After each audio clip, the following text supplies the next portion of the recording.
guys, Tim here from T&T RC Nuts. Back to you again with a two-part video.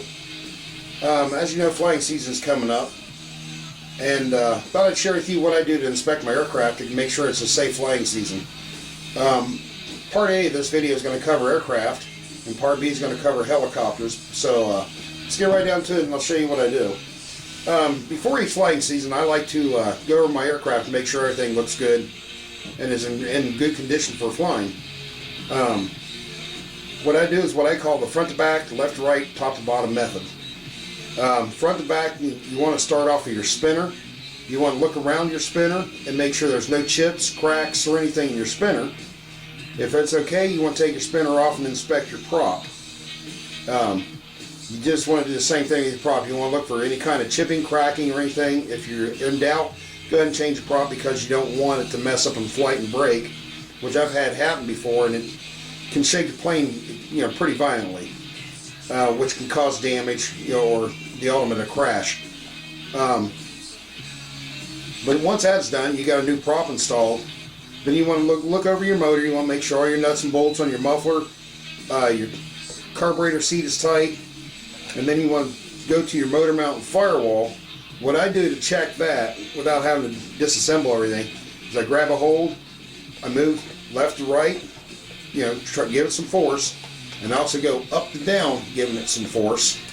If everything looks good and tight, then you're done there.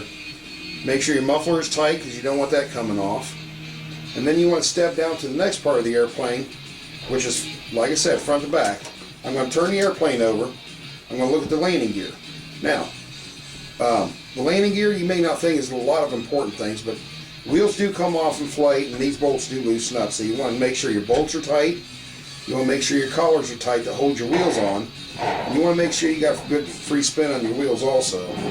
Now while you got the plane upside down, you want to look inside where you have any kind of radio equipment. Make sure your packing is good for your receiver, your battery pack, whatever you have mounted in there. The only thing that's inside of this fuselage is the throttle servo, and what I do is I make sure that my set screws are tight for my control rod. On top of the servo, make sure it's snug, and of course the two servo screws that hold it to the aircraft. And then moving on back, you want to inspect your bolt plate if you should have that. Again, you want to tug, pull, push, pull. You want to check to see if anything's loose. If it is, you want to re-glue that or maybe even replace it. To hold this wing on, there's a blind nut installed in here. If it looks like it's getting out of shape or kind of wore out, then you want to go ahead and replace that. Okay, now basically that's it on the first half of the fuselage. Now we're going to move to the canopy area. You just want to make sure it's not loose. Make sure it's still all glued down good and everything. No big cracks or anything like that in there, because air can catch inside of it, break it, cause a really bad airflow. But you just want to take the next step, turn your plane around. Now as you can see on this one, this is the hanger 9 twist. You have the servo mounted right outside here. You want to check all 4 of your servo screws. You want to check the screw into your control arm. You want to make sure they're all tight. While you're doing that, let me see if I can keep this up in the video here. You want to look where your connecting rod is. You want to make sure there's no slop. You want to make sure that the hole is not wore out. If it is, you may want to go ahead and replace the control arm. The connector itself you want to inspect, make sure it's still tight. Make sure there's nothing loose or getting sloppy on there. You go ahead and follow the rod on down. So I keep this in the video for you. You want to grab a hold of your clevis itself and the rod, push and pull on that a little bit to make sure that these threads aren't stripping out. You want to look at the clevis inside of your control horn and make sure it's not sloppy. You hold the control horn, move your surface, push and pull, twist, look for any kind of slop. If you feel like it needs changed, then go ahead and change that. The control horn itself, you just want to take your screwdriver, make sure that you're still snug on all your screws, that nothing is getting loose. You're going to essentially do that with every servo connection that you have. The next thing I do is I look at the hinge surfaces. I inspect my hinge surface. Now I didn't glue these in. This is the way I got the airplane, but You want to give a nice tug back and forth on the hinges and make sure nothing's coming loose. If they're coming loose, you may want to rehinge or just put some more glue in there. You're going to do that on your rudder. Both sides of your elevators, you're going to do the same thing. Give a nice tug. Make sure everything's still tightened in there, which it is. One of the other things I like to do, since this is a stick-built tail section, everywhere that you see a framework inside, I'll push on the joints and make sure none of the joints are coming unglued. Now you do that completely over the whole stabilizer, elevator, rudder, vertical, on both sides, and if everything looks good, then you're fine. The other thing I like is where all your glue joints go in to hold your vertical stabilizer, I want to pull on that. I want to twist back and forth a little bit and make sure all the glue seams are still nice and glued. I'm going to take the stabilizer and push back and forth, twist, torque a little bit, and look for anything that's loose, coming undone or anything, and then fix it if needed. Basically, that's all you need to do on a fuselage. The last thing I look at is obviously the tail wheel. You want to make sure your collar that holds your tail wheel on is still tight. You want to pull your tail wheel. Now this one is coming loose, but it's okay for right now. I will wick some glue in there to fix that. But the other thing to keep in mind, this airplane here is also going to be the subject of a video coming up this fall, which is going to be about a 25-part video. I am going to completely tear down this airplane, rework it, recover it, and remake it, and I'm going to have everything that I do on video on this, so just look forward to that in the fall.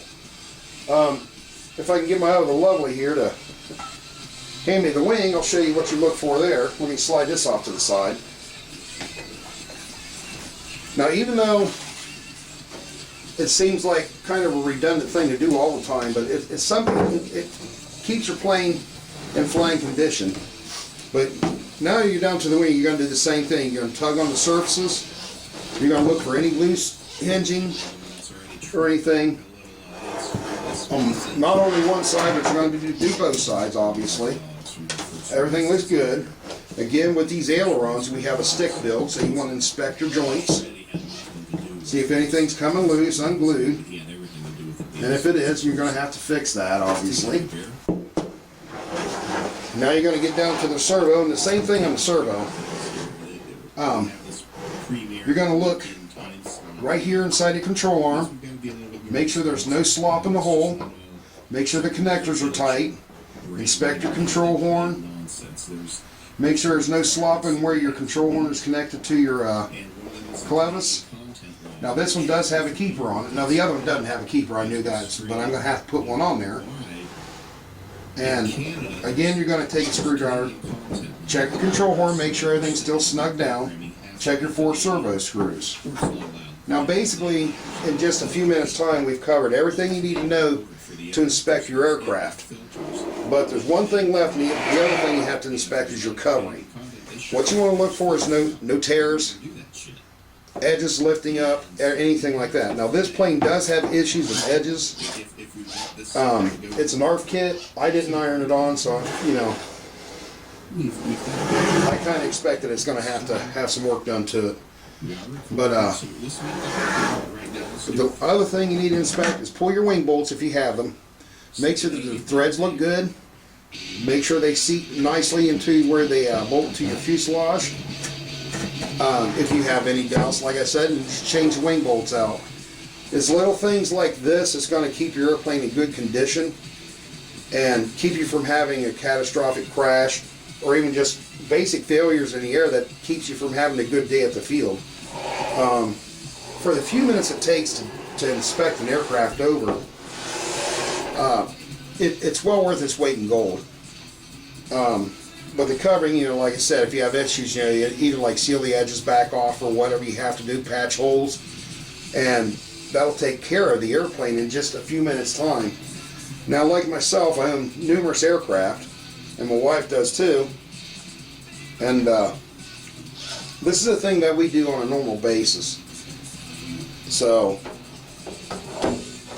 the advantages is priceless, like I said, and it keep you from having to do a lot of work at home when you're doing more work than flying, and the idea is to do more flying than work. Now, the last thing that you want to inspect on your airplanes, if it's a rubber band on wing, you want to check your dowels, obviously, see if they're loose or anything or need changed.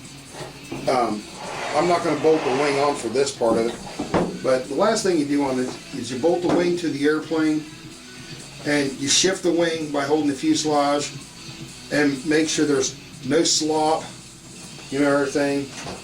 This wing is, as you can see here, it's got a dowel pin that holds it into the fuselage.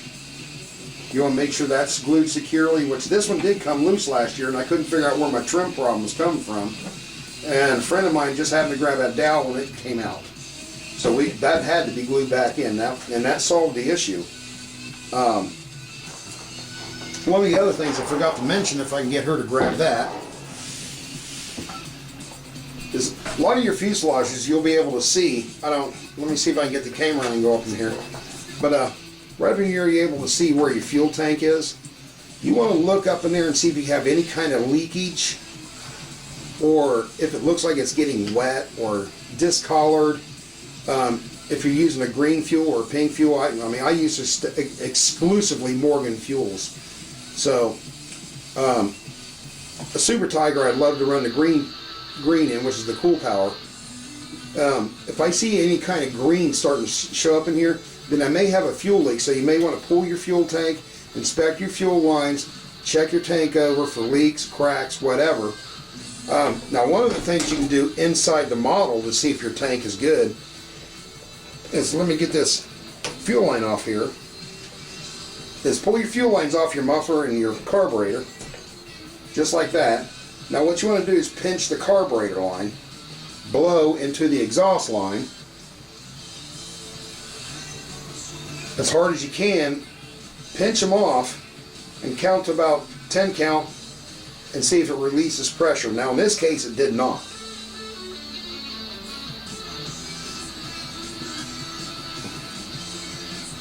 Nope, we're losing pressure. So that tells me I might have an issue with my tank. So I may want to pull it and get the issue solved so there's no leaking inside the fuselage, because oil is an enemy of balsa wood and plywood. But that'll be part A. Let me jump over to get all set up here and I'll show you part B. So